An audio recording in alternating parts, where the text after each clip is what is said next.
It's going to light up. There we are. I believe we are live. Welcome, everybody, to 2A Tuesday. My name is John. I am also known as Sandhills Shooter, and it's been a while since we all got together. So glad to have everybody here. A couple weeks ago, I was sick and I didn't have a voice, and I think we're still going to be okay. I think I could last through the night here, but that's why I've got a few other people that can talk with me in case I start to lose my voice. And then last week we had to bump the show because we were in Omaha. We were at the University of Nebraska Medical Center because my wife's mother got a brand new not brand new, slightly used one owner kidney. previously owned. Previously owned kidney, but only one owner.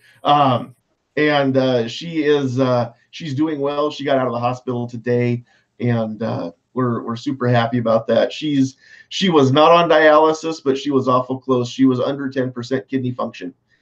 And when it got down to about 7 or 8, the doctor was going to force her to go on to dialysis, whether she wanted to or not.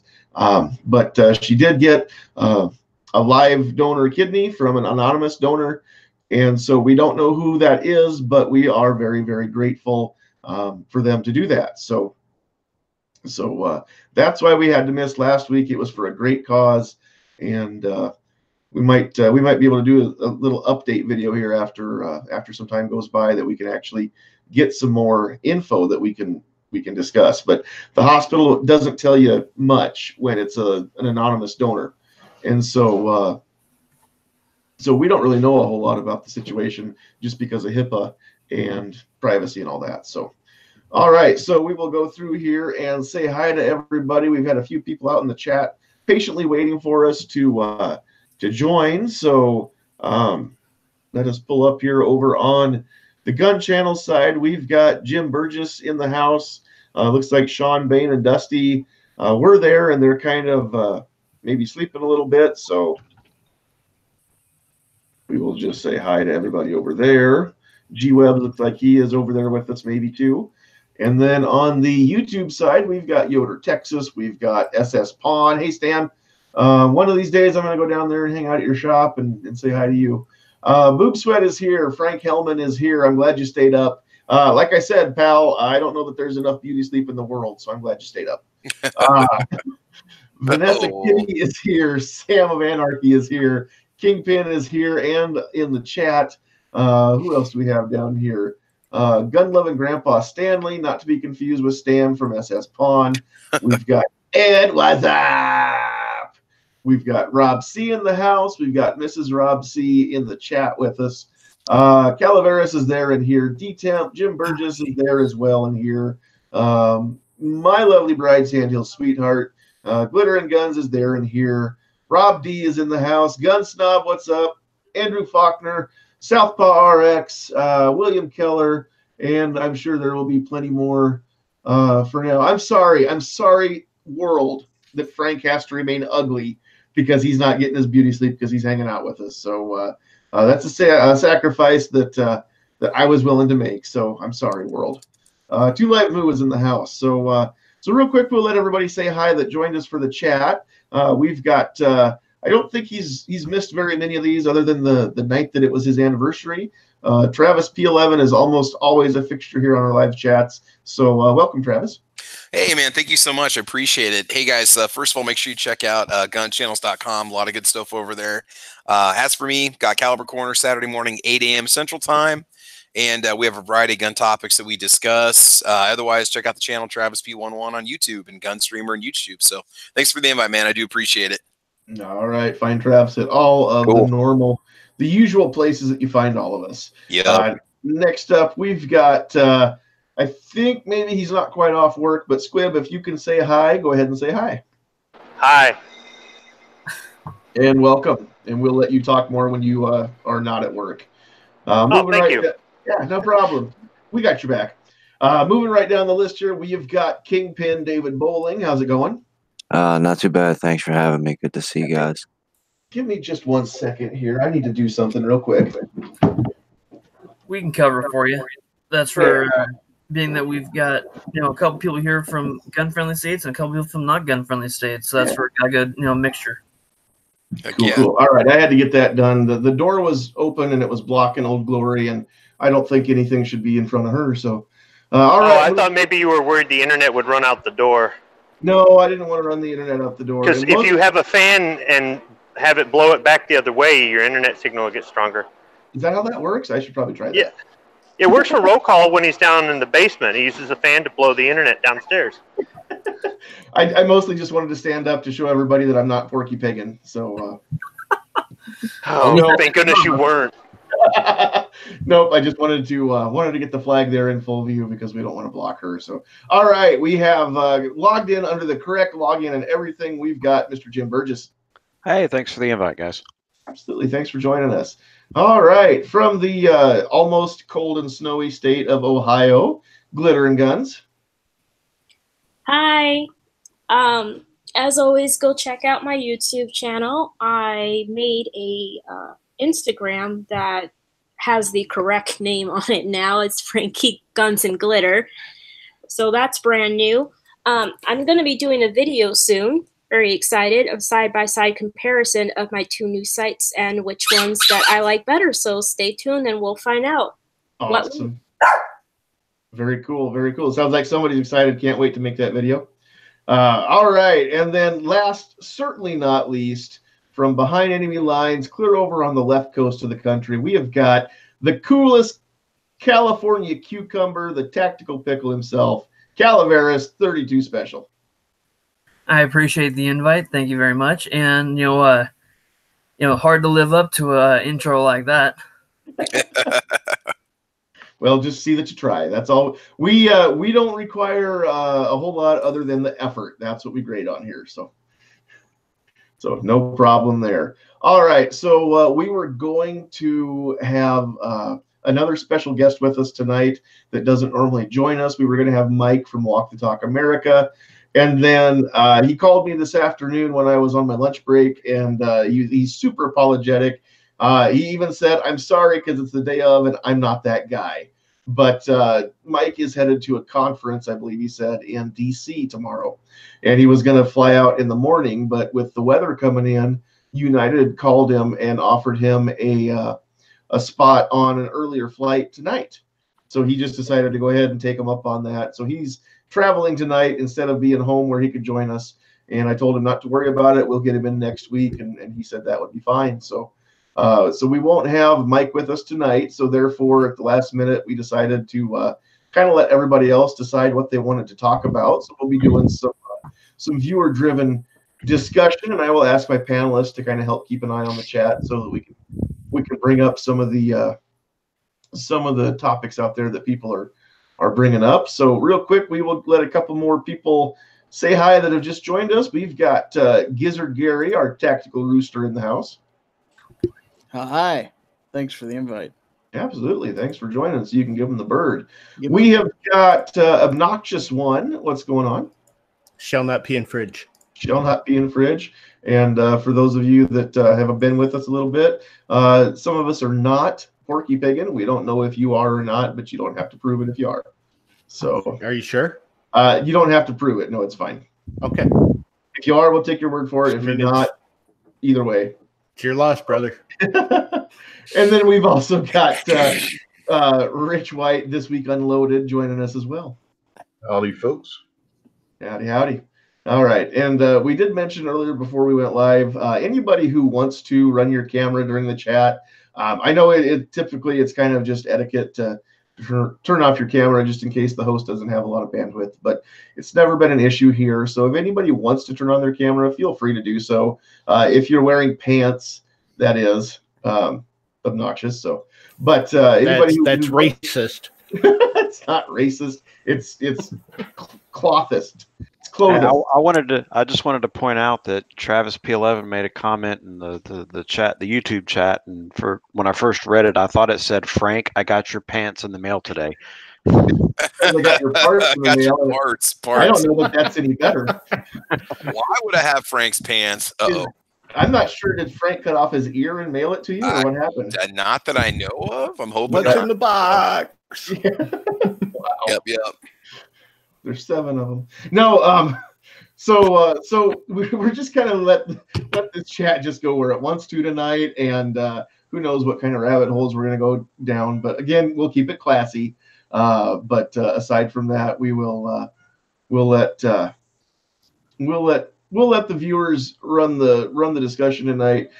Patriot, I see you out there, and you said your link didn't work. So, do you want to try it again, or does somebody want to try resending the link over to Patriot? I think Kingpin said that he did. Okay, cool. I think we might be full up.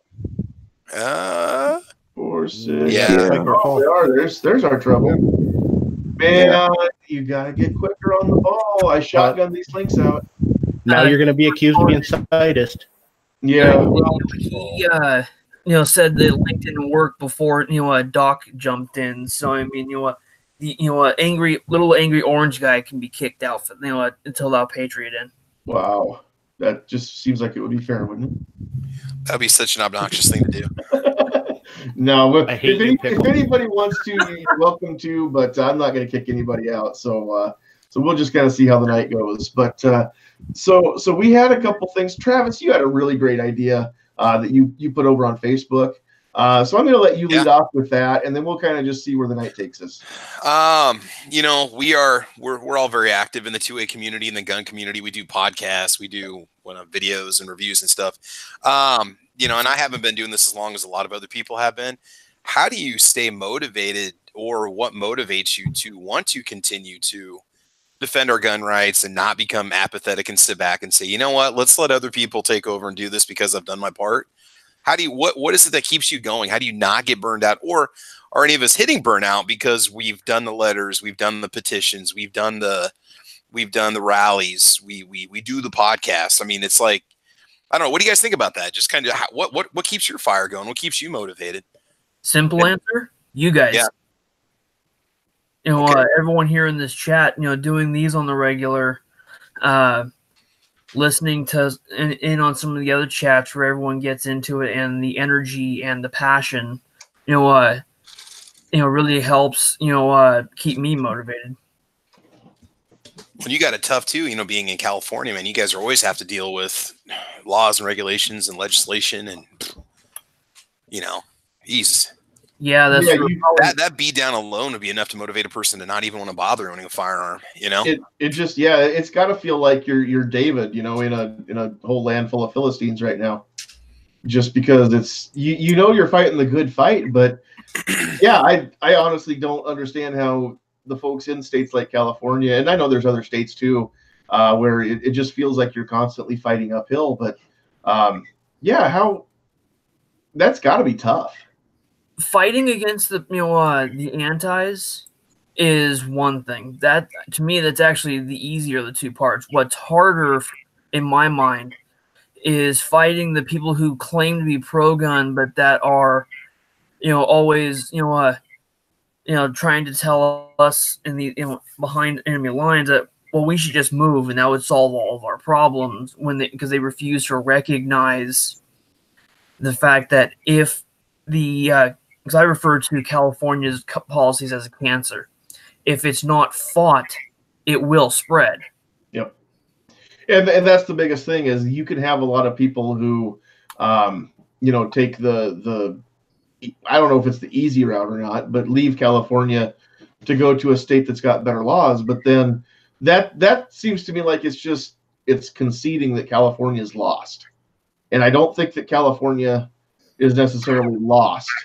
But we need people like Calaveras to stay there and keep up the fight, do everything that they can to just educate and get those discussions, get those dialogues open to where people can actually maybe get a viewpoint they hadn't considered before, or maybe learn to, maybe think for themselves and question what they hear on the news all the time.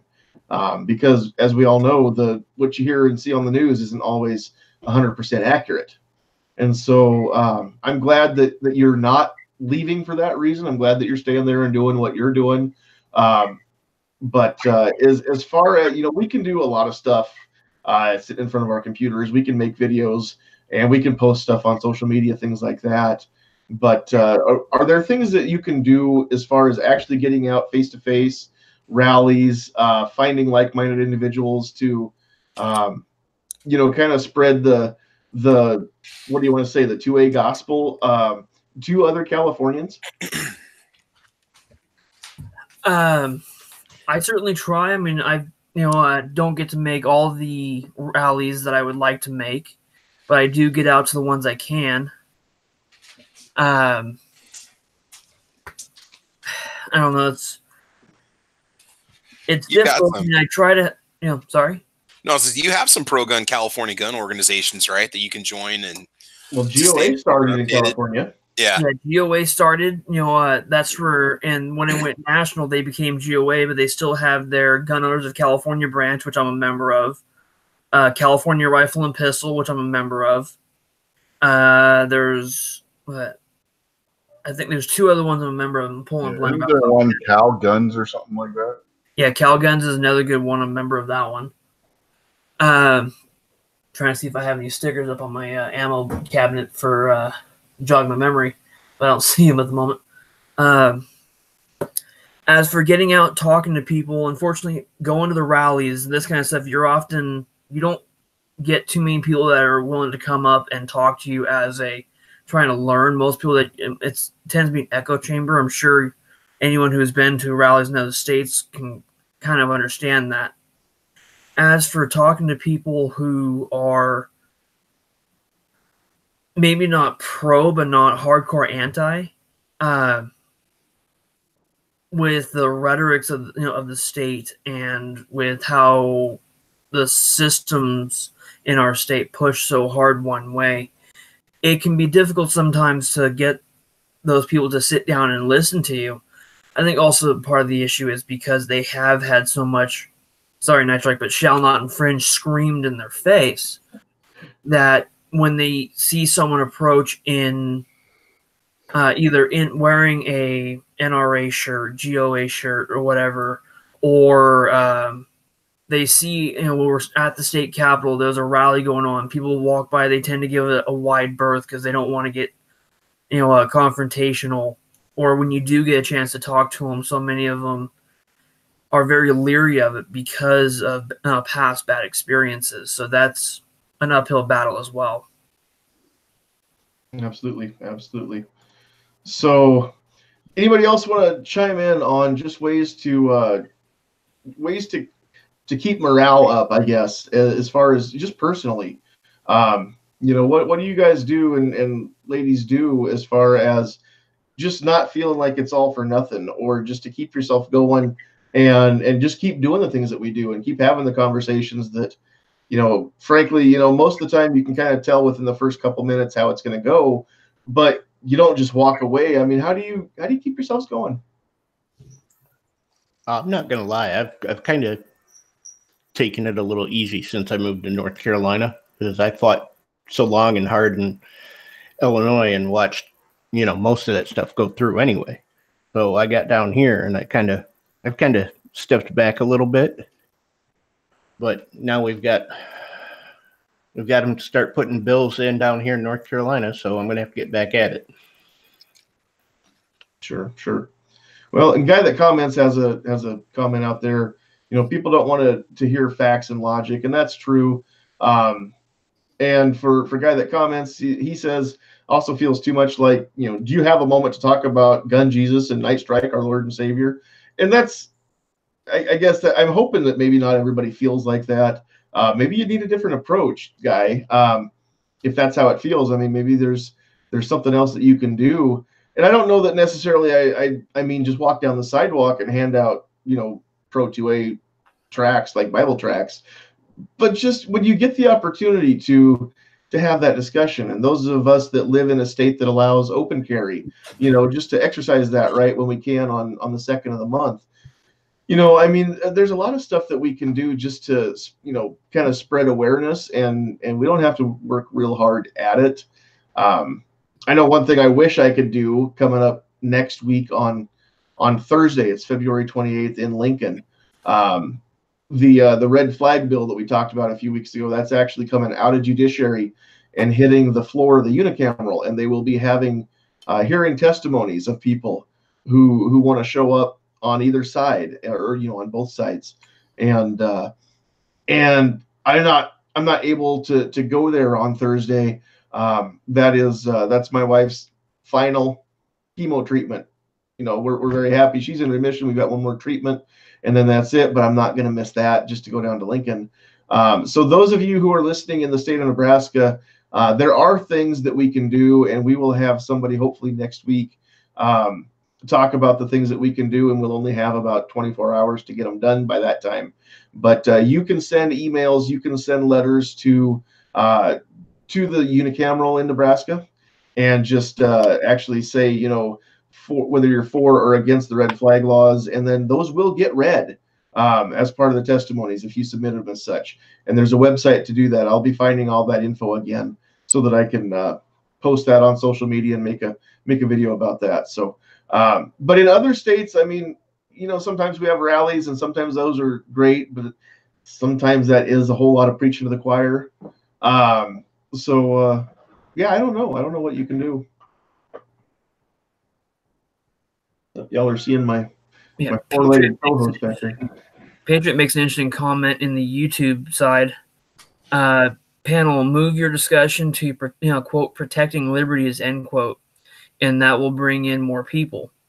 And he has a valid point, because rather than just focusing on, I don't know if this is exactly what he means, but rather than just focusing on firearms, being able to branch out and use it as talking about all of our rights, all of our freedoms, even things that aren't exclusively protected by the Constitution, might be a way to break the ice, for lack of a better way of putting it. That's a good point, because it starts to get into other areas and other rights, and the restrictions start to continue, and it's not always just about the guns. There's a lot more that goes with it too. It is a good idea to bring that up to somebody who doesn't really care about your right to bear arms. It's not on their radar. They don't care. We try to compare it to other things, but I will tell you this: you're going to get the same "it won't happen here" argument. So just be ready for that. If you say, "Look, how would you like it if you had to fill out a 4473 every time you bought a bottle of wine," to somebody who drinks a bottle of wine every night? How would you like it if you had to be registered to attend church, to somebody who attends church every Sunday? Things like that. You find things that they do that are important to them, that mean something to them, because your gun rights mean nothing to them. And you don't try to belittle them or anything else like that, but you try to get them to associate. The problem is, they'll go, "Oh, well, guns kill people. So taking those away is a good thing," but they're never going to take away alcohol or church and be like, "What? Remember Prohibition?" And do you remember was it Martin Luther was the one that was it the Magna Carta or whatever the heck it was? I mean, I know I'm going back like 500, 600 years or whatever, but still, it's the whole. You'll still get the whole, "Oh, well, that won't happen anymore. That won't happen here." Just be ready for that, and if you can subtly deal with that, you'll be all right. Yeah, that's right. I believe that was the 73 Theses that you're talking about. But exactly, yeah, that's for not trying to hit them over the head with it. That's for, I think is what you're saying, Squib. That's for when they do bring up other things, we have to be able to have that intellectual conversation with them about, to try to not force them to understand, but maybe provide something they can relate to, so that way they can, gently come to an understanding of what we're talking about. No, absolutely right. And for the people who say that that could never happen here, or it'll never happen again, or whatever. I mean, it was less than 100 years after the 13th Amendment was ratified, which, for those of you who don't know the numbers, that's the one that abolished slavery in our country. And so less than 100 years later, it's the 1940s. We're in the thick of World War II. And what happened in our own country? We rounded up people that are of Japanese descent and put them in internment camps. We did the very thing that we were fighting against in Europe to the people from Japan, or whose ancestors were from Japan. And I understand that it was couched in good intentions, but it was a horrible thing to do. And all of these things that are happening right now are couched in good intentions. Nobody wants to see kids shot up at a school. Nobody wants to see people shot up at a nightclub. Nobody wants to see people shot up anywhere. Okay. But that doesn't mean that the end justifies the means. And I think that we're going to have to learn how to fight fire with fire. And you guys have heard me say this before too, but the other side is not caring about facts, just like guy that comments had said. So if you're going to base your argument or your statement in emotion, then we need to do the same thing to them. We need to bring up the fact that we have this friend or ourself or others, something bad happened to them because they weren't able to defend themselves. And I wish he could be here, but he wasn't available tonight. But Tack Daddy, Kevin, the Tack Daddy, had a video here a while back. I think it was on the 14th, actually, a year later from the shooting. But he had said, one of the things that he asks the people who are anti-gun and think that more gun laws is the way to go. He just asked them if you had a time machine, if you could go back to the February 13th, 2018, the day before that shooting at Parkland, and you could talk to those teachers and those staff and faculty members of that school, and you could tell them, hey, tomorrow a kid's going to come in the door with a firearm and shoot up, the school.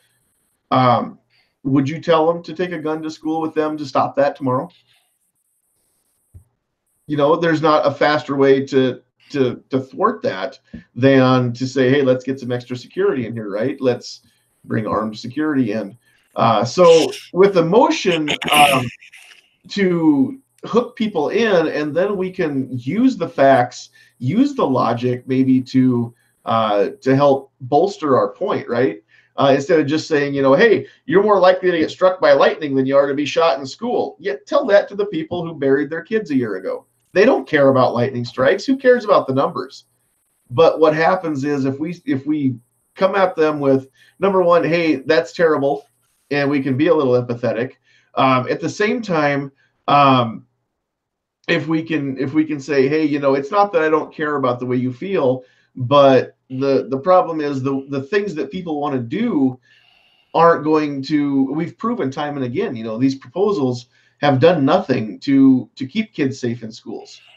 And so, the only thing that these laws do is they take guns away from the people who obey laws.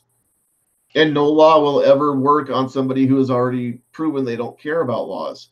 And I think that's one of the number one points that we can make to people is, criminals by definition, they don't care about your law. They don't care about a sign. And we all know somebody, or almost all of us know somebody who has gotten a restraining order against someone. I know somebody very, very close, one of the family members who got a restraining order against somebody and still feared for her life and her safety and her kids' safety because it's just a piece of paper. And he's already proven he doesn't care about the laws. And so what's one more law, one more piece of paper going to do to stop him from coming and messing with somebody? So if we say, we all know somebody who says a restraining order is just a piece of paper, so is a gun law. It's just a piece of paper. It doesn't mean anything. The background checks only matter to the people that go to the gun store and buy a gun. So there's a lot of stuff that we can do to try and, just educate people. That's one of the reasons why I'm trying to do some research. And I don't think we have anybody on our panel tonight. And I don't know, maybe out in the chat, we do have a couple FFL holders or somebody who works in a gun store. But if somebody goes in and fills out the 4473 and gets denied, nothing happens to that person, right? There's no recourse. They're not detained. The cops don't show up and say, hey, you're going to have to go with us because you were denied. You're a felon trying to get a gun. They take their money, they walk out, they go somewhere else. Well, guess what? I was denied to do it legally, but I know Billy Joe Bob down there on the corner selling them out of the back of his pickup. I'll go get a gun from him. And that's exactly what background checks do, is nothing. But we've got to be able to get to the point where we can, thank you, Stan. We've got to be able to get to the point where we can, use that in a conversation. We've got to make friends with this people, find common ground first before we start to pick apart where we don't agree. We've got to agree on some stuff first with people. You can also explain to them, dispel some of the Hollywood myths, dispel some of the media myths, dispel some of the things out there. Most people don't know the first thing about guns, gun laws, gun history. All they know is what they've seen in a John Wick movie, and they think that stuff is real. Mm-hmm. So you need to kind of explain. I'll give you a good example. A week ago, there was a kid that's in my family, and he's from the side of the family that's anti-gun and a certain way and whatnot. And he said, I've never even held a gun. I don't even know if I could hold a gun. Well, he was over one day, so I said, come with me. I took him down to the man cave, and I handed him my Wasser 10. Now, I cleared it first. I explained to him what I was doing, why I cleared it, that is proper etiquette, proper safety. And I said, here, feel the weight. Feel how heavy this is. And he couldn't believe how heavy the gun was. I said, you don't fling them around like they do in the movies. Those are props. And then I had him pull back the slide on a 1911. And he goes, I can barely do this. I go, yeah, but in the movies, they just rack the thing like it's nothing. I said, this is an example of how what you see on the TV shows and movies is totally fake. Now, I'm hoping that this summer, we can take him out to the gun range. I'll get him some eye pro and ear pro for him to keep, whether he wants to, go back to shooting at all or not. But here's your stuff to keep. And then get him down there just one day and let him shoot a couple things. Nothing that's gonna scare him too much, because new shooters are so timid and all that. And just get him to see, this thing really is loud. This thing really does kick. This thing really, it does take some, it does, even at 10 feet, there are people that miss the target with a rifle at 10 feet. How the heck do you do that? I don't know, but people do it. In real life, you don't just pick up a gun, never having fired one, but because you're the hero in the movie, suddenly you're an operator.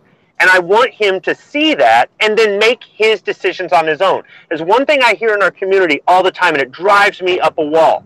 Convert. I don't believe in converting, because if you're converting, you're forcing them. You're putting their arm behind their back and you're forcing them. And that's what the other side wants to do to us. That's the whole convert or die kind of thing. Educate them and step back and let them make their decision on their own. If they say, look, okay, I understand these a little bit better, but I'm still not comfortable, fine. At least you understand them a little bit better. Maybe now you can appreciate where I'm coming from. Or if they go, I would like to do more of this. This was actually fun. Hey, here we go. And you just get them going, and they find out that there's something that's been missing in their life.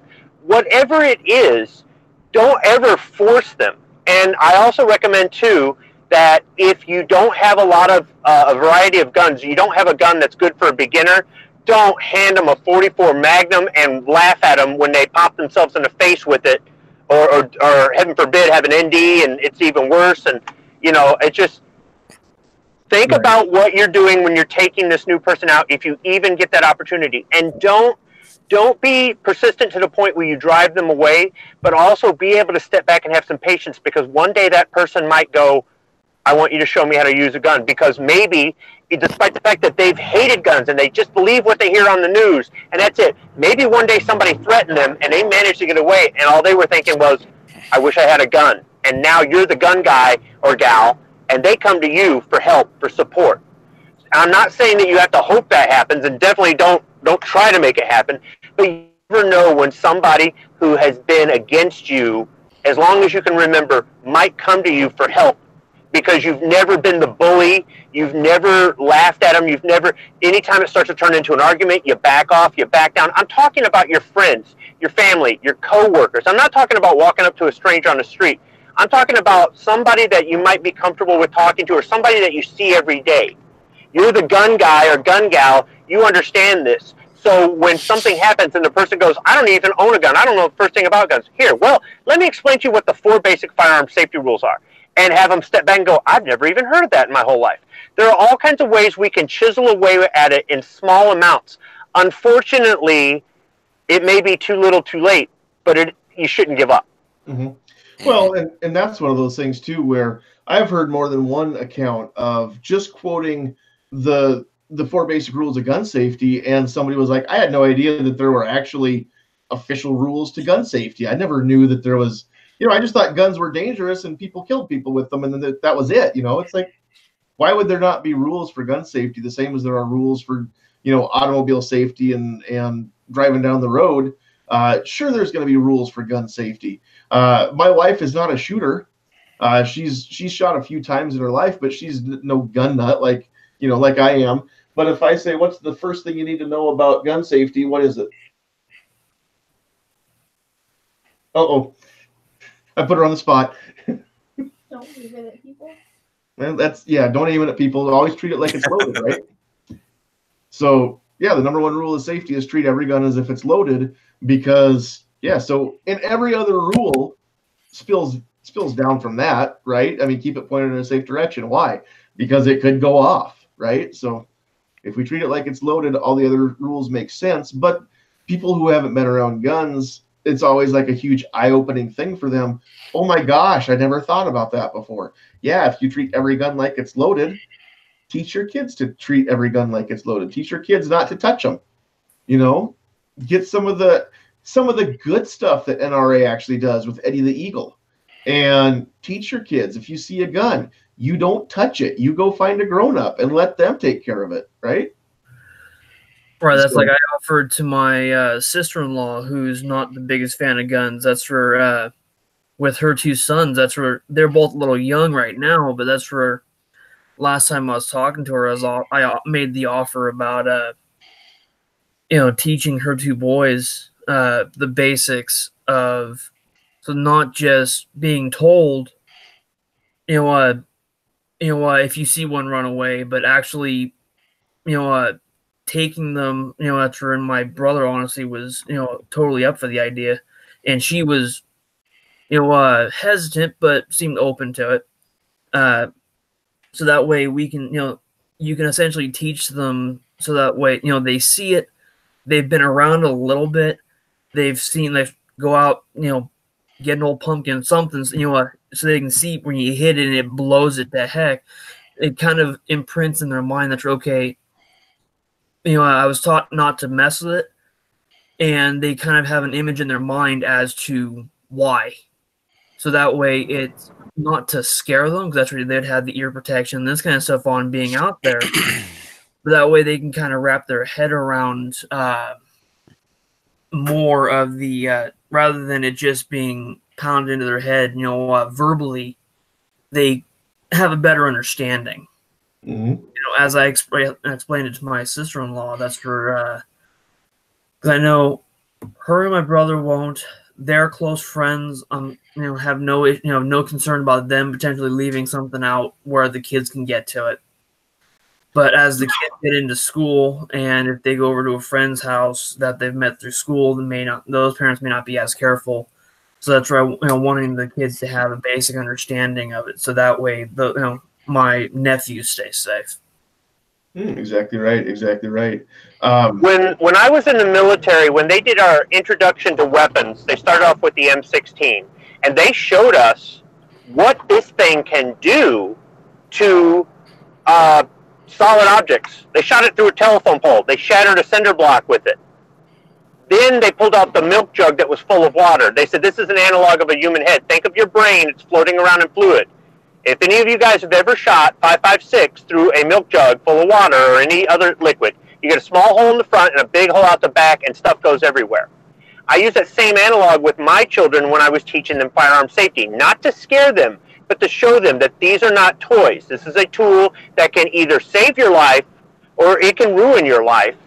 And Calaveras, I don't know if you went and explained to her from the whole curiosity standpoint. Kids are curious. If you get rid of that curiosity, you take some of the danger away. You don't take all of it away, but you take, last year, there was a kid that got killed because he was hanging with his other 3 friends, and they found a gun in the backyard. The neighbor was a criminal, and they tossed their .32 across the fence, and the kids found it, and this kid was visiting his friend's house, and they were playing around with it in the backyard because none of them knew anything about guns, and the one kid shot the other kid. Now, that is probably not the first time something like that has happened, where kids have found a gun. in a dumpster, unlocked in the house, whatever it is. They've gotten their hands on it, and they think it's cool because they see it in the movies and TV and now video games. And if you take care of that curiosity factor and you let them know that this could save your life, but understand that it's not like in the movies where they get shot and they get out of the hospital and they're fine. You know, the same character gets shot 6 times in the same season. Dude, you'd be in so much rehab, you'd never, you know what I mean? Assuming you lived. So you explain to them the truth and the reality that TV and video games are entertainment and there's nothing wrong with that. But understand the destructive power of this thing, how loud it is, how heavy it is, everything about it. And you eliminate that curiosity, you've just made that kid more responsible. So you need to, when you're talking to somebody in your family who has children and you're trying to help teach these kids to be safer and more responsible, explaining it in that sort of a way kind of helps because, you know, as an uncle, as an aunt, you still have some responsibility to those kids. You may be the one taking care of them if your brother or sister, you know, should happen to pass away or whatever. So there's no reason you can't fill in if their parents aren't into guns and don't want to have that stuff around them. Not necessarily to, like I said, convert them, but just to educate them. You see how that works? Oh, yeah. That's all I was going for. I didn't think about the responsibility aspect of it, but I think we're saying basically the same thing. You're just adding, an extra point. Yep, and the people that say absolutely not my kids. As soon as you explain to them the safety and the responsibility, they might see it a different way and realize we're not converting anyone. We're just being, these are my relatives too. I care about them.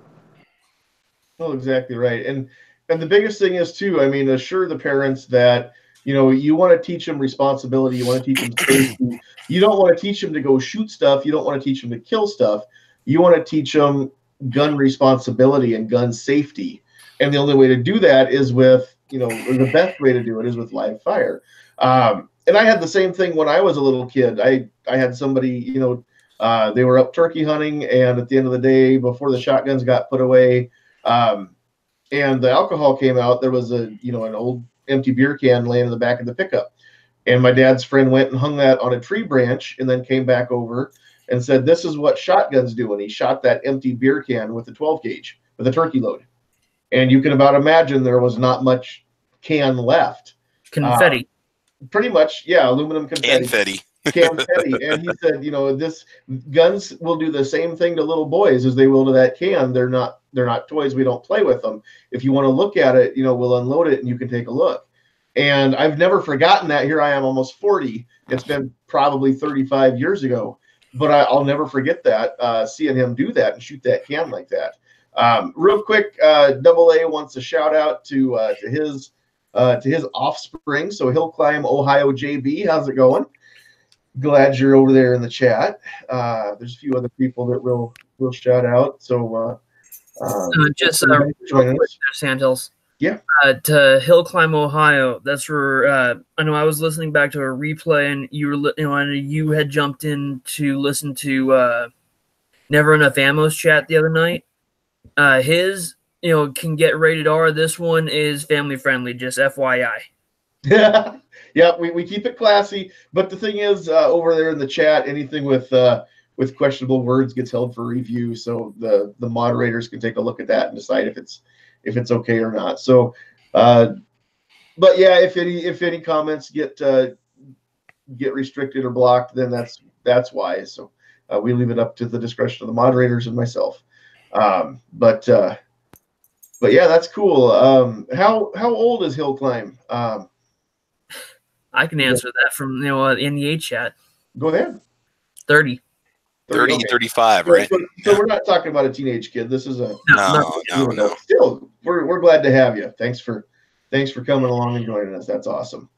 So all right. So I've been trying to dang is okay, Frank. Anything that you can say in front of my grandmother, maybe not your own. Some people have grandmas that are you can get away with more, but anybody that you'd say in front of anybody's grandmother should be pretty safe here. But what other topics do we have here? We've got a little bit of time before we wrap it up. So I know that there was some stuff that came along over in the chat, and I kind of lost track of it. Well, in the beginning of the show, you were talking about how do you stay motivated to stay in the fight? Do you get burned out? That sort of thing. Yep. And I was fat fingering controls on a robot and screwing it up at the time, so I couldn't jump in. So let me tell you, I've been in the fight for a while. I've dropped out of it. I've monitored it, but I've dropped out of it a little here and there for things going on, personal things going on that I couldn't, but I was still aware of what was going on. But I've been fighting this since the 90s. Now, I know there's people who've been fighting it longer than that. But there's also a lot of people that have just started fighting it this year, last year, a couple of years ago. And some of those people are really fired up, and I get that. And especially if they're younger, I get that. You got lots of energy and everything else. And when you've been fighting it for a long time and you're a little bit older and, you know, you've gone through a couple marriages and raised a few kids and paid a few mortgages and had a few careers, and you look at the world a little bit differently. But there are days where I feel tired. I feel really tired. And when somebody who is new to the fight is pushing me, I just want to set them down and go, hey, Junior, you know what? Take a breath, okay? But despite that, I've learned that sometimes when you get tired, it's not a bad idea to take a break. The thing is, don't get too comfortable on that break. If you go to set down and you stay sitting down, you didn't do yourself any favors. But if you take a step back and take a breath and get perspective and just, you know, you can turn right back around and get back into it without, you just have to be aware of, there's a difference between quitting and taking a break. Some people don't know that. They don't understand that. If you don't want to quit, but you're burned out, just take a short break and get back to it. There's not much to it. You just have to condition yourself to it. But there are people in our community that say stuff that is way too positive and makes me sick. And there are people in our community that say stuff that's way too negative and it makes me sick. And actually, there's been more stuff from our community that's made me want to throw my hands in the air and say, forget it, I do quit, than it is from the politicians and the anti-gunners. Some of the people in our community are spitting out bad information. They're repeating bad information. And then because people think they're an authority figure because they've been on YouTube for so many years, they start repeating it, and they're not getting their facts straight. And you've got people that are putting words in other people's mouths, and you've got a lot of finger pointing. And what Ghost Show was about can we get all the gun rights groups together? And I don't think we can, but we can't even get our own community together. And I think that sometimes when we have people in our community that are their heart is in the right place. They're trying to get that guy off the couch or that gal off the couch. They're trying to get people motivated, trying to get fired up, and they're trying to do this, but they're not giving out good information. And all they want to do is complain. They don't have any reasonable ideas other than start a civil war to resolve it. And that doesn't do our community any good. So I got to say that for me, the burnout comes from within, not from without. I see over in the chat, Andrew Faulkner has commented the story of the seasoned bull and the young bull comes to mind. I know that story. We're not going to tell it here tonight, but I know what you're saying. And basically, it's kind of a concept of, you know, we don't have to go as hard as we can for as long as we can and then just burn out. You know, sometimes finding that way to pace yourself and think of things as a marathon instead of a sprint. Maybe the better way to go here with some of this stuff. And kind of to it, I think a lot of it depends a little bit on what's happening in your state. You know, I mean, we've got this bill coming out of judiciary next week in our state that is, you know, this is serious. We need all of the exposure, all the Nebraskans that we can get to converge on Lincoln and come and testify, you know, against this red flag law. Because there's a few people, I'm sure, in Omaha and Lincoln that think it's a great idea. You know, if you want to take somebody's guns away before they've committed any crimes, but I just can't get behind any form of punishment for somebody who has not committed a crime, no matter how crazy you think they are. If they're doing things, you know, they're making terroristic threats or something on social media, then arrest them. Don't just take their guns away, go arrest them, because as we all know, you don't need a gun to commit acts of violence or acts of terror. And so I don't think red flag laws are it. I think that, again, we need to work quickly. We've only got a week or about 8 days now, but we need to get as much awareness raised in our own state as what we can. But yeah, I know what Andrew was saying about, don't rush so fast that that you run out of steam and you can't finish the race. Make sure that you save enough in the tank to just keep going. So that makes some sense too. Travis, I think you were about to say something. What were you going to chime in there with? Oh, no. I'm good, man. I'm just listening. Okay. Oh, it's all good. I'm cool, man. Yep.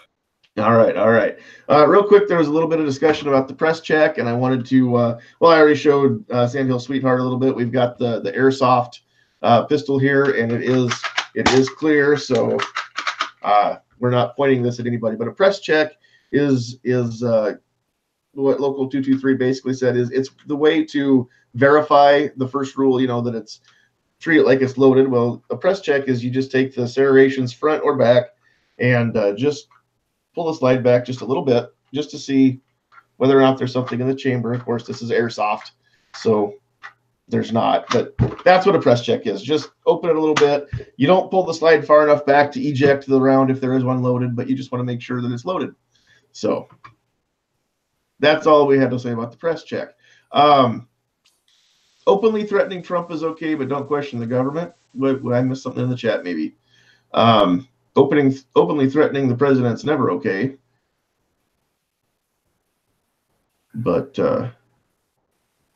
we could turn this into politics and go another 6 or 7 hours and never run out of junk to say there. So I don't think we're going to do that. I'm trying to look back through that chat, see what that references to, and I'm not seeing it.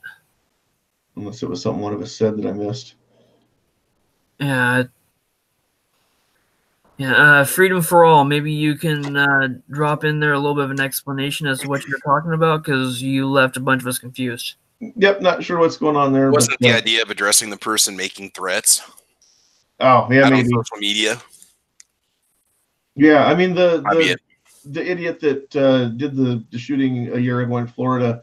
I mean, there was ample reason to, go talk to him and do something, and even bring him in. I'm not saying that they should have just shown up and taken all the guns out of the house, because again, what good's that going to do, other than take the guns that are in the house away, right? Okay, so government can openly threaten us. Well, it depends on how it's worded. I mean, you can't make threats, but it depends on how ambiguous you're being. If you're referring to the Speaker of the House saying that a Democrat president might declare a national emergency and call for an all-out gun ban, that is, hopefully we'll never see that happen. But that, I think, would be a major catalyst for something bad. So let's hope that never actually comes to pass. But again, the only way we can keep that from happening is to turn out and vote and have these conversations and raise awareness that guns are not the evil things that people like to make them out to be sometimes, right? So that's on us. If we get a Democrat president and some of this stuff happens, that's on us. It really is. There are things that we can do to help raise awareness within our own communities. And if everybody listening to this right now could just raise awareness in their own community, then there's a lot of communities that we can reach just with the people in this chat tonight. So I think that the responsibility of keeping the government in check falls on the people, right? Who are the people? We're it. So let's do everything legally that we can. And then on election day, make sure that, like Frank says, go out and vote. You have to vote. You have to turn out and do this. Otherwise, your argument becomes invalid, because there's absolutely no reason whatsoever to complain about something if you're not willing to do anything to fix it. Then you become the problem, not the solution. And that's a very, very lovely looking ammo cat right there. That's where, yeah, she wants to vote too, so yeah. Is she a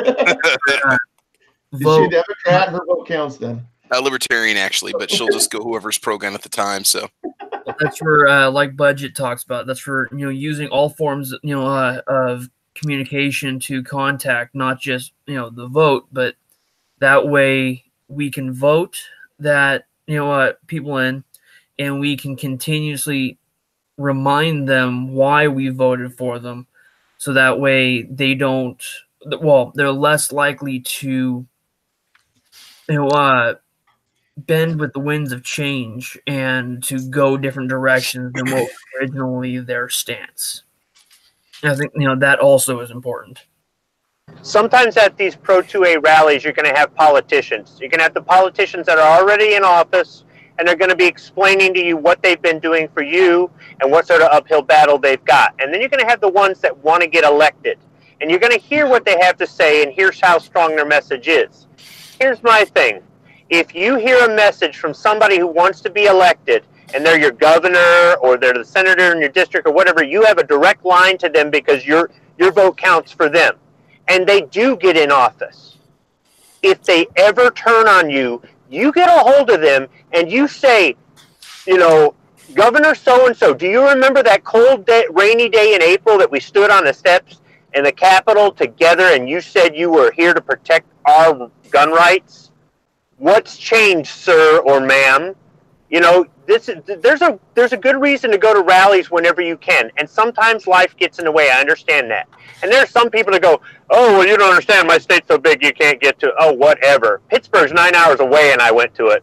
So, or no, that's Harrisburg's 9, but Pittsburgh's 6, whatever. The whole point being is there are ways to get to rallies, and I understand not everybody can make it. Not everybody has paid vacation time. Not every boss will give you vacation time. But there are some people that it's kind of funny how you'll call in sick to work because you're hungover from the Super Bowl party, but you won't go to a rally at your state capitol that might be the difference between losing your rights or not. Another thing, too, about the rally, in addition to getting to meet people that are gun rights activists in your state and politicians, is you actually get to see people. I know we talk to each other online, on air, and Gun Channels is a growing community, and we're networking out. With some of us, we actually get to meet in person.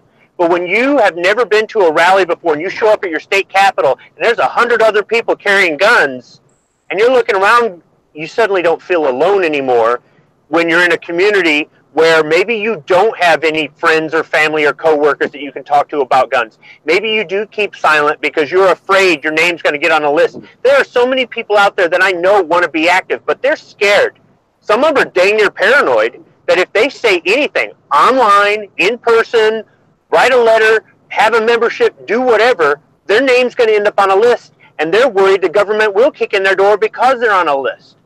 So, I'd like to see some of those people come out of their shells. I'd like some of them people to come out and see that they're not alone and that we are counting on you to be brave and to stand up and to be counted, because if they don't see enough numbers, these politicians are not going to be afraid that we can vote them out of office. So just think about that if you're one of those people that's being silent because you're scared. I understand that you're scared, but just think about what you're doing for your children and for your grandchildren, for the future of this country, by staying silent. Yeah, and Squid, while you were on the topic of rallies, Gunpowder Beauty out there on YouTube side was asking if you know of any coming up in Michigan. No, but if you go to the Michigan Open Carry website or Michigan Coalition for Responsible Gun Owners, they should have information regarding that. I usually end up finding out from the firearm guy. He's probably the biggest pro-gun YouTuber in Michigan. But if I find out anything, I'll drop her a line. I sent her an email the other day, so I got her email address. And don't be afraid about being on a gun list. I mean, honestly, if the biggest reason that you won't join any Pro 2A lobby group, if you won't speak out or do anything but sit there in your basement, petting your guns and oiling them, honestly, you're not pro-gun. You are just part of the problem. Again, you're have fun being a loyal subject to the king, because you're definitely no patriot. And I don't care if I step on toes when I say that. And I try to keep this classy, but I'm going to I'm going to push my own envelope just a little bit here. When I tell people, look, when it comes to putting your money where your mouth is, nut up or shut up. Let's get out there and show our face. Let's show America that you know, we're nonviolent, responsible, law-abiding gun owners. We're not here to start fights. We're not here to start shootouts, but we're not here to let our country be taken away from us and our freedoms be taken away from us either. A politician fears nothing as much as public support for the other candidate. So let's make sure that they know that they can be replaced, and if they don't do what they're told by the people they work for, which is us, that we will get somebody who will. Again, we can only do that if we talk about it out loud, if we contact them and say, do you think like I think, or should I vote for candidate XYZ instead? Because I'm not voting for you if you and I don't agree with this on this stuff. And pick your issues. It doesn't just have to be guns. It can be finances, healthcare, abortion, any issue that's important to you. But that's how you get the candidates, the politicians in office that you want, is you've got to vote for the people who you think are going to do not just the best job, but also do the job that you hired them to do, not the job that they came in to do on their own steam, and they don't care what you say. They're not the bosses here. We are. There's 100 of them in the Senate and 435 of them in the House. So it's less than 600 people trying to run this whole country. And there's how many hundreds of millions of us? We are their bosses. All right, I'm done ranting. What's anybody else got? Yoder, I'm not calling names other than I'm just saying that people are part of the problem. And I know that maybe some people aren't comfortable hearing the truth, but if you're not willing to show your face because you're afraid of being on a list, then you're no better than the people that are trying to take guns away. At least they're willing to show their face. I thought that this country was formed by patriots. I thought this country was formed by people of integrity and of honor, not people who are too scared to show their face at a rally or to join NOA, GOA, whoever, just because they're afraid they might get on a list. Huawei's already selling all of our secrets to the NSA. So what difference does it make? If you've bought a gun, you're on a list. If you've bought a gun, you're on a list unless you've only bought them illegally or privately in a state that allows it without a 4473. Yeah, exactly. You know, that's right. If you bought a gun, you're on a list, but you're not necessarily on a registry. And I think that's another thing that kind of it intimidates some people too, is there are some states where you have to register everything. There are some states where you have to register some stuff, and there are other states where you don't. Understand this. If you buy something legally from an FFL and you fill out a 4473, that the information about the firearm is recorded. But they're only going to use that information if they backtrack it because they recover it. They recover it because it was found somewhere. They recover it because it was used in a crime. If somebody steals your gun, takes it 3 states away, and uses it in a crime 10 years later, they can backtrack it to you with that 4473. I'm not calling the 4473 a good thing, but people think because there's a 4473 that they automatically know that on this day you bought this long gun and it's at this address, and that's not necessarily true. But they can use it to backtrack it to the last known owner, or the purchaser. Not really the last known owner, but the purchaser. But you are on a list that says this person has purchased firearms before. That's why these universal background checks are one of the biggest threats to us, is because once they implement national universal background checks, there's no more owner-to-owner sales, and that will eventually lead to a national registry. So it is important to get people off their butts and thinking. Think strategically. Quit thinking tactically. I'm gonna take care of this thing that's right in front of my face. That's great, but that thing that's 100 feet away is more dangerous than this thing that's right in front of your face. But you're too focused on what everybody's yelling about, and you're not focused on the big picture that affects everybody else. So start trying to think linearly. Try to think strategically when you're looking at what needs to be dealt with first, as opposed to what you're most angry about. I have a short story. Go ahead. So over here, we have a local gun range that has an outdoor range as well. And one of the people that live behind it lied and said that the bullets from the range were coming over the fence into his yard. Well, the place lost their privileges from the city for having the outdoor range. We ended up going to city councils, giving our voice that, this they should allow them to have their outdoor range and so and so. And we got to meet the owner, we got to meet different people in the community and so forth. And, this has been going on for nearly a year now. The sad thing is, it's probably not going to have a happy ending because a lot of what the city is doing now as far as giving those rights back to that establishment came a little bit too late, as the gentleman that was really fighting it has lost his life to cancer this past Friday. He passed away. So it's up in arms as to what's going to go on with this place, but it was a place that we liked going to. It had the outdoor range, and as you know, I'm an outdoor shooter. I can't shoot indoors because of my ears. And my husband's actually got his CCW at the place, and it was, a really cool place to go hang out. And now we just don't know what's going to go on. But, we got out there, we spoke our piece, we tried.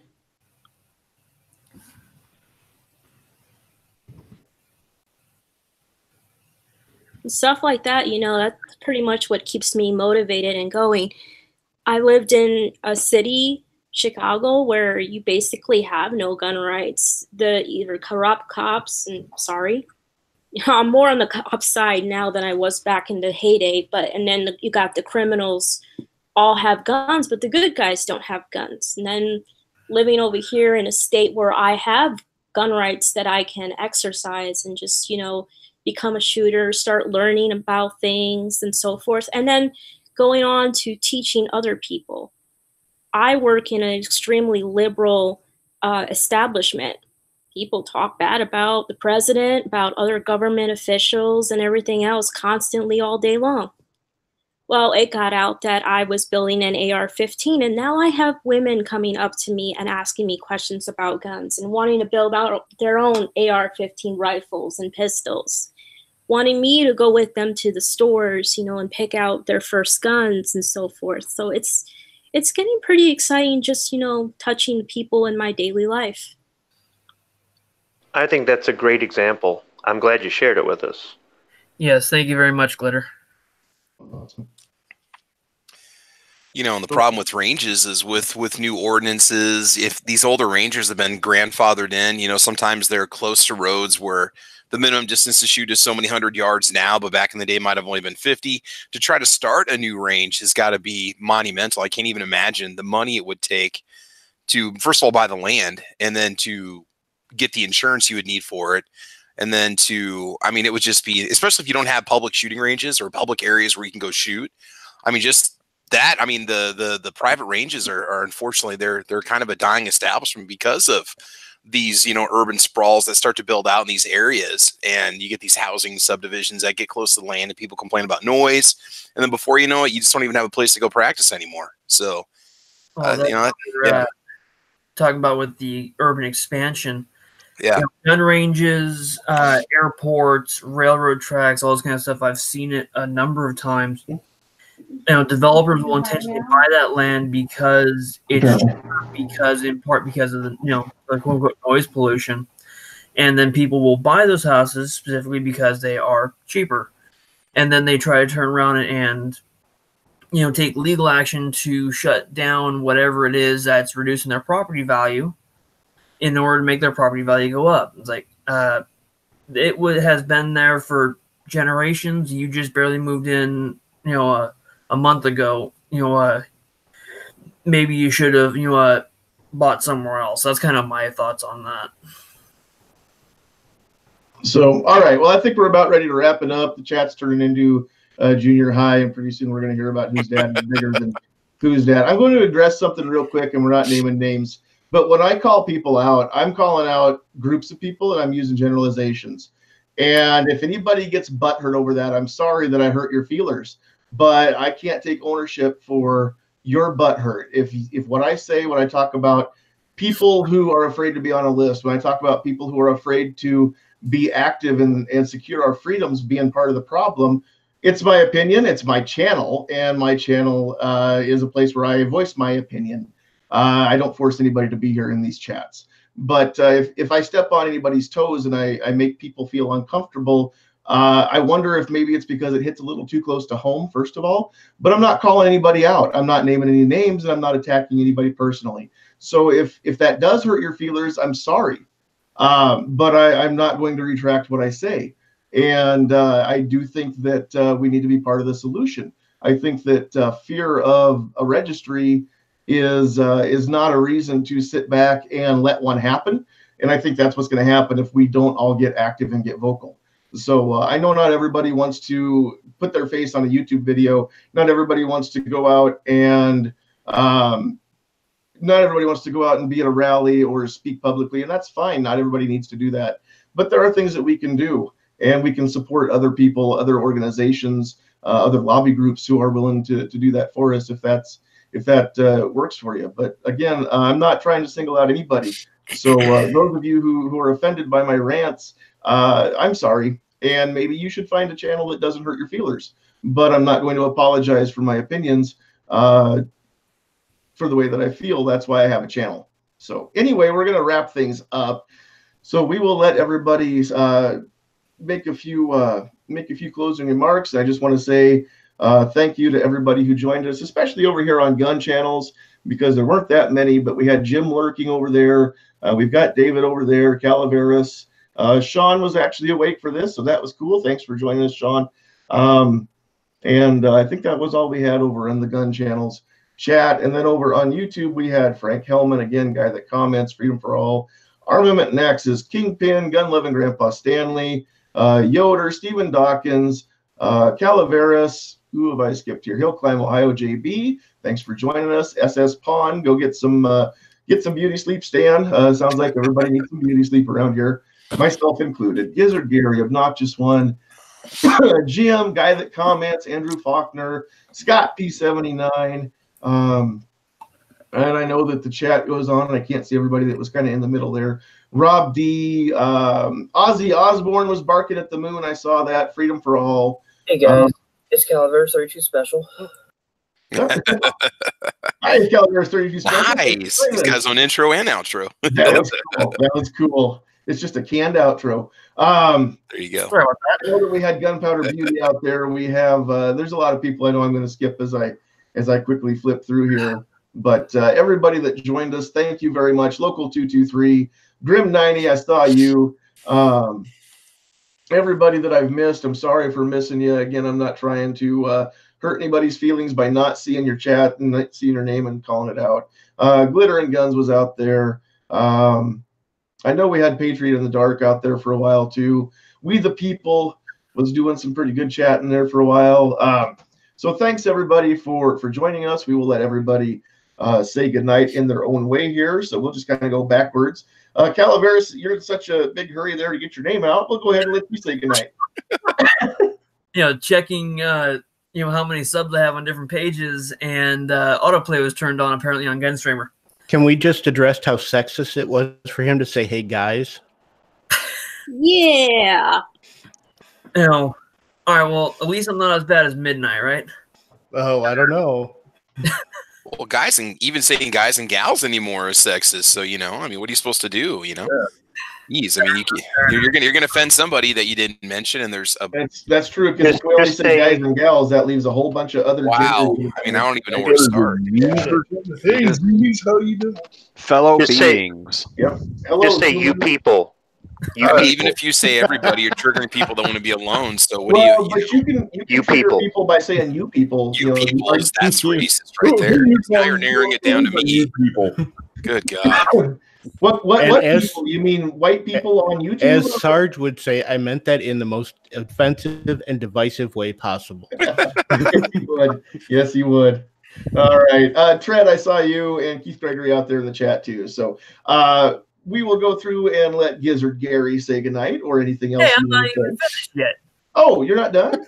No, Yeah, you just didn't know. Dang, got to attack the guy from California. Jeez. Sorry. All right, equal time for California. Go. All right, that's for just wanted to say thank you for the invite. And, I'm at 130 subs here on YouTube. I'm at 30 over on Gun Streamers. That's for when I hit 150 on YouTube and, 30, and 50 on Gun Streamer.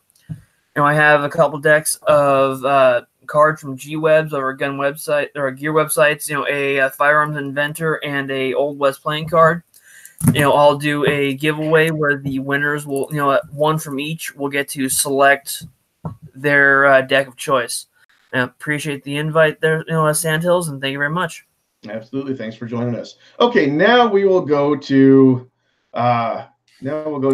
Kansas and talk to Gizzard Gary and let you have some closing statements. Now. All right. Thanks for the invite. Check out my website at gizzardgary.com. Visit Foul Territory Friday nights, 9 p.m. Eastern, 8 p.m. Central, right here on Gun Channels and on YouTube. Join Gun Channels, Gun Streamer, GunTube.org, gear websites, all kinds of good stuff. Anyway, give all the love you can to Sandhills Shooter. Give him like, share, subscribes, and all that good stuff.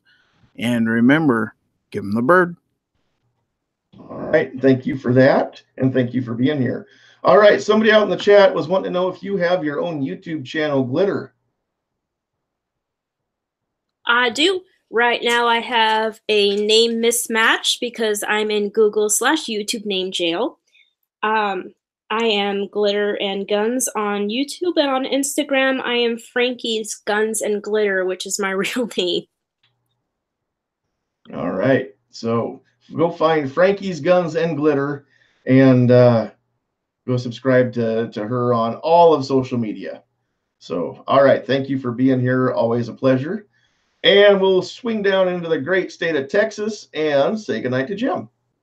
I just got to say, I'm offended that Gizzard Gary's chicken isn't carrying an AK. We should fix that. Well, I guess that's on Gary to decide if he cares. That's true.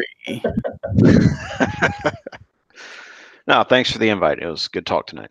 Absolutely. Thanks for being here. All right, David Bowling, what say you, Kingpin? Thanks for having me. Always good to have a good conversation. I enjoyed listening. Crazy Scotsman, we all know, is having a pretty cool beginner's reloader giveaway. So go check his channel out on YouTube, and he'll send you a link over to the Reloaders Network. So he's got a package together which was donated by one of his viewers. So it's going to be a starter kit for your reloaders. So that's pretty cool. And then definitely check out Rick's Life as I See It. He's got a giveaway going. So go check those channels out. Thanks for having me. Yeah, absolutely. And Kingpin's not saying it, but if you go to GunTube and check out Kingpin's video, there is a giveaway over there on guntube.org that everybody should check out as well. So thanks for being here. And thanks for all the cool stuff that you do for giveaways and whatnot. All right, moving over to Carolina. We've got Obnoxious One in the house. Thank you for the invite, sir. I'm just going to go real quick here. You can search Obnoxious One, and that should bring me up anywhere. And I am going to drop a link in the chat, if that's all right with you, for Thursday night show, because we will be discussing the Wanamaker Gun Show. And everybody that's going there, I'm going to try to get Sarge is going to be on there. I believe Gizzard will be on there, and anybody that's heading that way, so we can try and finalize plans and what we do out there and what we're hoping to accomplish while we're out there. Awesome. And as much as we would like to get there this year, I just don't think it's going to happen. So we may have to enjoy that vicariously through all of your channels. So that's a shame. I was really hoping for some sing-alongs. I know. Well, we'll get there. I just don't know that this year that we're going to make it. So we'll have to shoot for next year. But unless the Patreon and what is it over on Gunstreamer, the contribute us, if that money starts rolling in, then we'll make it. I just don't look for that to happen, and I'm too proud to e-beg. So we'll just leave that where it is. I'm going to be there in November. I was hoping to meet as many as possible. November is always rough for us, but April sometimes can happen. So, all right, moving right along, we've got the West Virginian, if I'm not mistaken, Rich White. Yeah, and don't feel bad about it. Not if you can't make it in April. My wife and I might not be able to make it now either because she has to have a hearing aid, and that's going to kill our Tulsa money right there. We're looking at upwards of maybe $3,000 for her to get a hearing for the hearing aid for her because her insurance doesn't seem to want to cover anything. Wow. So, well, I tell you what, priorities. I mean, the Wanamaker will come back twice a year, every year, hopefully for the foreseeable future. So you do what you got to do because hearing is way more important. That's what I told her. She like feels bad because I'm going to ruin your trip and everything. It's like your hearing is more important. That's right. That's right. If you're working in the medical field, she needs to be able to hear what the patients and the nurses and the doctors are telling her. Absolutely. Absolutely. I agree with that.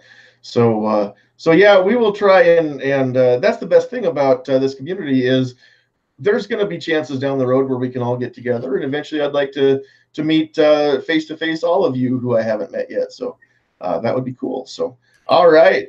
Squib, thanks for being with us. Yeah. Thanks for the invite. Absolutely. You always make it lively.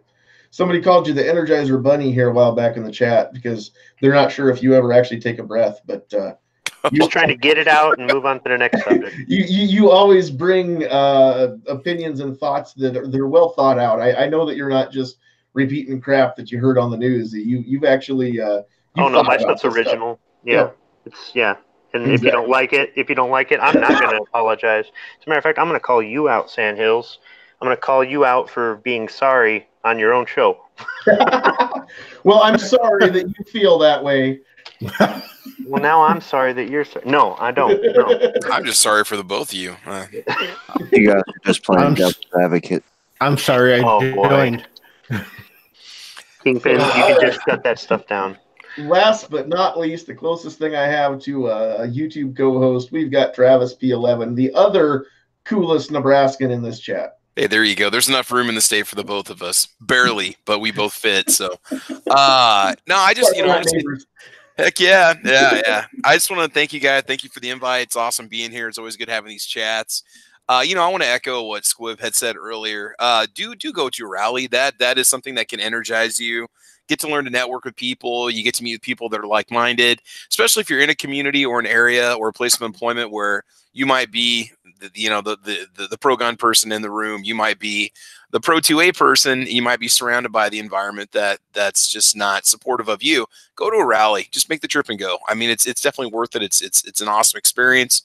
That's where I met up with you, and we had a great time and gave our speeches, and so that's the first thing. Do that. That's definitely something that'll energize you. Get involved in some of the groups and see what locally is happening in your neck of the woods, because there's probably a lot more activism going on than what you realize. And just get active. Become part of it. Get involved.